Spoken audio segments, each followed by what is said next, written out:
Questo è il difetto che dà ed è molto fastidioso.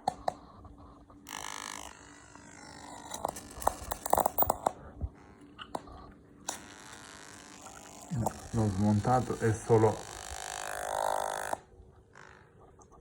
lo dà anche con la scheda, questa che sto facendo vedere, sta staccata. Ecco perché secondo me il difetto è su questa scheda, però no, nell'eventualità lo chiudo e te lo mando.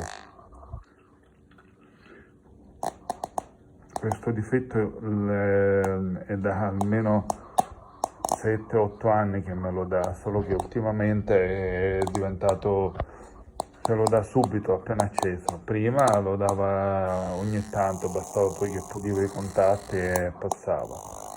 Ora invece lo dà subito.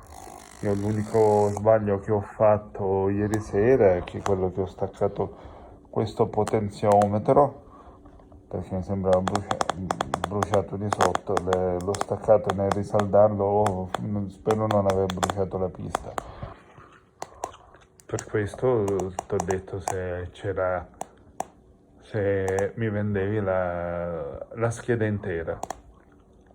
Non penso il difetto sia ad altro, visto che non c'è niente attaccato.